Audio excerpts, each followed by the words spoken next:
لله أول بلا بداية وآخر بلا نهاية ومن تكلم سمع الله كلامه وسمع الله لمن حمده نحمده ونستعينه ونستغفره ونستهديه ونعوذ بالله من شرور أنفسنا ومن سيئات أعمالنا من يهده الله فلا مضل له ومن يضلل فلا هادي له أشهد أن لا إله إلا الله وحده لا شريك له لا حول ولا قوة إلا بالله العلي العظيم إياه نعبد وإياه نستعين وأشهد أن سيدنا محمدا عبده ورسوله الذي لا نبي بعده وختم النبيين ورحمة للعالمين اللهم صل على سيدنا محمد وعلى آل سيدنا محمد وعلى أهل بيته أجمعين أما بعد فيا عباد الله أوصيكم ونفسي بتقوى الله فقد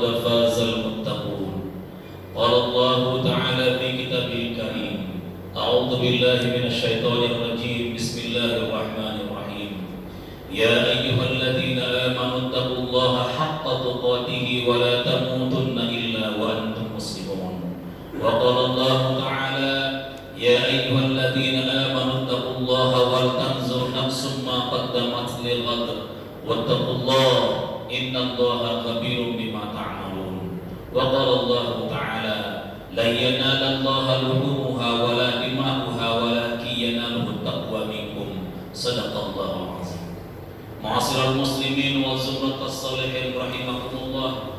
Kita panjatkan puji dan syukur kita kepada Allah Subhanahu wa taala yang menganugerahkan kebaikan kepada kita, kesehatan, keafiatan, umur yang panjang dan hidayah. Dan terutamanya hari ini Allah menganugerahkan dua keutamaan kepada kita, yakni salat Idul Adha dan sekaligus juga siang ini salat hari Jumat. Semoga Allah Subhanahu wa taala memberikan kebaikan kepada kita, sembari kita mempertabak rasa takwa kita kepadanya dengan cara meningkatkan ibadah-ibadah kita dan meminimalkan perbuatan-perbuatan yang dilarang oleh Allah Subhanahu wa taala. Salawat dan salam kepada yang mulia Rasulullah Muhammad sallallahu alaihi wasallam, kepada keluarga beliau dan sahabat-sahabat beliau dan orang-orang yang mengikuti ajaran sunnah beliau. Semoga Allah memberikan kebaikan kepada mereka semuanya dan Allah berikan kebaikan kepada kita karena kita juga berada pada jalan ajaran sunnah Rasulullah sallallahu alaihi wasallam. Ma'asyiral muslimin wa zumratas salihin rahimakumullah. Pagi tadi kita menggemakan takbir dan kemudian mengangkat takbir. Pagi tadi kita melaksanakan salat Idul Adha, yakni hari raya kedua bagi umat Islam. Umat Islam hanya punya dua hari raya, yakni hari raya Idul Fitri dan hari raya Idul Adha. Hadirin yang dirahmati Allah Subhanahu wa taala, kedua-dua hari raya ini adalah hadiah dari Allah Subhanahu wa taala kepada umat Islam atas perjuangan mereka sebelumnya. Hari raya Idul Fitri adalah hadiah karena umat Islam sudah memenangkan perjuangan melawan hawa nafsunya selama 1 bulan penuh. Hari raya Idul Adha adalah hadiah besar kepada umat Islam oleh Allah Subhanahu wa taala setelah mereka berjuang melaksanakan ibadah haji mereka, yakni wukuf di padang Arafah. Ma'asyiral muslimin wa zumratas salihin rahimakumullah. Kedua hari raya umat Islam ini juga ditandai oleh takbir mulai malam tadi dan insya Allah sampai hari Senin asar kita terus menggemakan takbir setelah sholat wajib kita.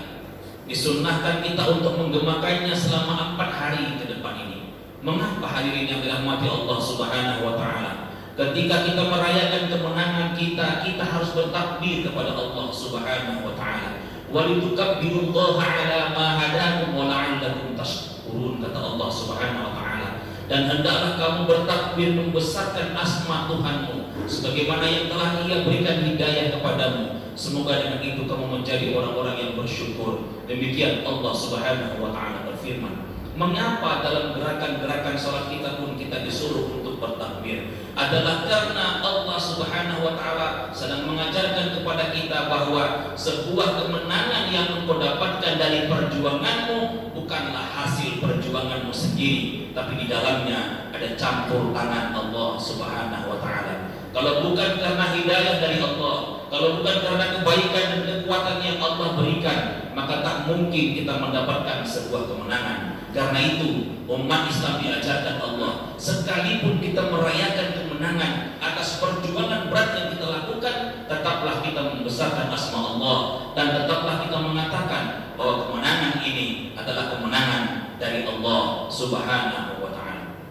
Di samping itu pula takbir ini mengingatkan kepada kita bahwa kita tak ada apa-apanya di hadapan Allah Subhanahu wa Ta'ala.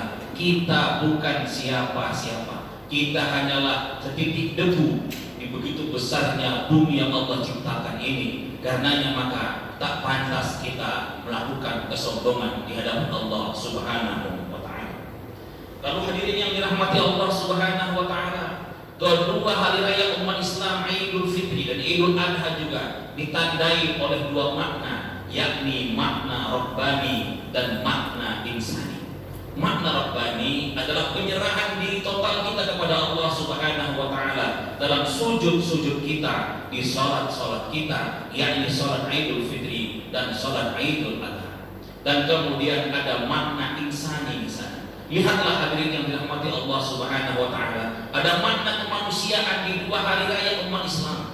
Hari raya umat Islam yang pertama yakni Idul Fitri ditandai oleh kewajiban mengeluarkan zakat bahkan sebelum sholat Idul Fitri dilaksanakan. Yang kedua, ketika kita merayakan hari raya Idul Adha kita disunnahkan untuk menyembelih hewan kurban kita. Mengapa hadirin yang dirahmati Allah Subhanahu wa Ta'ala, di dua hari raya kemenangan ini kita masih harus mengorbankan sesuatu dari diri kita? Kita harus mengeluarkan zakat fitrah kita. Kita harus menyembelih hewan kurban kita. Adalah Allah Subhanahu wa Ta'ala sedang mengajarkan kepada kita, kalau engkau ingin berhablum minallah, maka engkau tidak juga merupakan hablum minan nas. Duribat alaihimud dillatu aynama thuqifu illa bihablin minallah wa hablin minan nas. Kerugian bahkan kehinaan kata Allah yang akan didapatkan oleh setiap orang kecuali mereka berhablum minallah dan hablum minan nas. Seseorang yang hablum minallahnya bagus tapi hablum minan nasnya tidak baik, sama tidak baiknya dengan orang yang hablum minan nasnya baik tapi hablum minallahnya tidak baik. Allah Subhanahu wa Ta'ala tidak memandang kepada orang yang rajin sholat, rajin beribadah, rajin berzikir, tapi kemudian tak peduli kepada sesamanya, tak peduli kepada fakir miskin mereka. Sebaliknya juga Allah tak memandang kepada orang yang sangat manusiawi, yang sangat perhatian kepada lingkungannya, sangat peduli kepada masyarakatnya, tapi ia tidak mengimbanginya dengan beribadah kepada Allah Subhanahu wa Ta'ala. Allah Subhanahu wa Ta'ala ingin mengajarkan kepada kita hablum minallah, hablum minan nas, haruslah sejalan. Ma'asyiral muslimin wa zumratus sholihin rahimakumullah. Pada perayaan Idul Adha ini kita disunnahkan untuk menyembelih hewan kurban kita. Imam Syafi'i mengatakan hukumnya sunnah muakkad, sementara Imam Abu Hanifah dari mazhab Hanafi mengatakan hukumnya wajib bagi orang-orang yang mampu. Beliau berpedoman kepada kalimat inna a'tayna kal-kautsar fasalli li rabbika wanhar. Sesungguhnya telah kuberikan kepadamu nikmat yang sangat besar, maka salatlah dan berkurbanlah. Para ulama hadirin yang dirahmati Allah Subhanahu wa Ta'ala bertanya-tanya, mengapa ayat ini Allah turunkan kepada Rasulullah sallallahu alaihi wasallam? Padahal ketika turunnya ayat ini Rasulullah dalam keadaan yang miskin-miskinnya, yang tidak mempunyai apa-apa bila dihitung dari segi materi. Ulama kemudian mendapatkan jawaban bahwa sesungguhnya kekayaan itu, nikmat itu, anugerah itu bukan bisa dihitung hanya sekedar materi saja. Kekayaan dan nikmat yang besar yang didapatkan Rasulullah ketika ayat ini turun adalah Allah mengingatkan kepada beliau, ya Muhammad, telah aku berikan kepadamu nikmat yang sangat besar. Apa nikmat itu? Yakni banyaknya orang berduyun-duyun memeluk agama Islam. Karena memang harapan Rasulullah dalam dakwahnya adalah semakin banyaknya orang yang memeluk agama Islam. Dengan demikian hadirin yang dirahmati Allah Subhanahu wa taala, sangat tidak baik juga, sangat salah kemudian kalau ada orang-orang yang mengatakan kami tidak sanggup untuk berkurban dari segi keuangan. Kami ini orang miskin, ya, tetapi kemudian apakah nikmat itu hanya dari segi materi saja? Bukankah jantung kita yang bisa berdetak ini nikmat besar dari Allah Subhanahu wa taala? Bukankah mata kita yang masih berkedip ini adalah juga nikmat dari Allah? Bukankah keluarga kita yang bahagia adalah nikmat dari Allah? Bukankah anak-anak kita yang baik, soleh-soleha adalah juga nikmat dari Allah? Dan bukankah kita masih menjadi orang Islam ini adalah nikmat yang sangat besar? Lihatlah betapa banyak orang-orang yang kemudian menjadi murtad dalam hidupnya hanya karena godaan-godaan duniawi. Ketika kita masih bisa bertahan menjadi muslim dan bahkan kemudian kita mendapatkan hidayah dari Allah untuk terus-menerus beribadah kepadanya, itu adalah nikmat yang sangat besar, dan itulah yang akan kita syukuri. Dengan apa? Dengan menyembelih hewan-hewan kurban kita. Ma'asyiral muslimin wa zumratas sholihin rahimakumullah. Tentang kemampuan hadirin yang dirahmati Allah Subhanahu wa taala, banyak orang-orang yang mengatakan kami tidak mampu. Ya, mungkin tidak mampu berkurban setiap tahun, tapi kemudian bukankah kita bisa mencicilnya? Bukankah kita bisa menabung 2 tahun, 3 tahun, atau bahkan 4 tahun, atau mungkin 5 tahun baru berkurban? Banyak orang-orang yang kemudian mengatakan berkurban itu hanya setahun. Saya sudah pernah berkurban sehingga kemudian tidak berkurban lagi.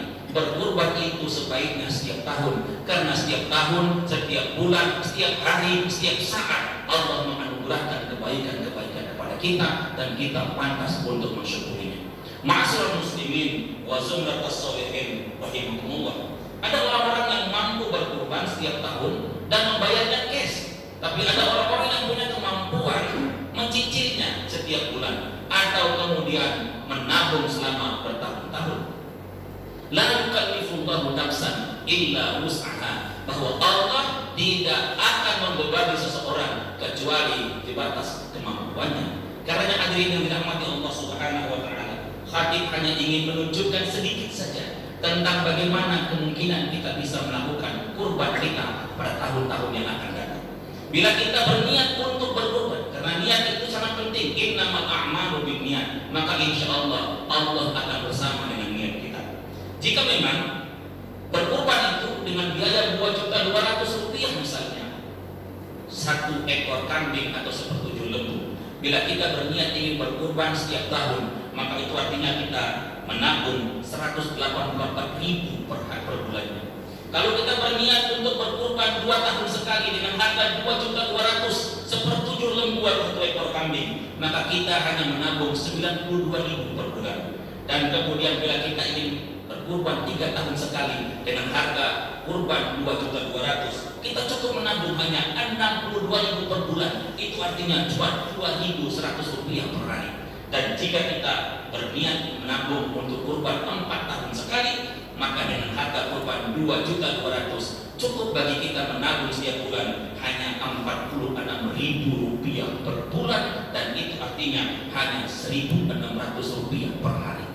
Kalau kita mau 1.001 jalan bisa kita dapatkan, tapi kalau kita tidak mau 1.001 alasan yang bisa kita kemukakan. Ma'asyiral muslimin wa zumratas sholihin rahimahumullah, bahwa kurban adalah bentuk rasa syukur kita kepada Allah atas nikmat yang Dia berikan kepada kita.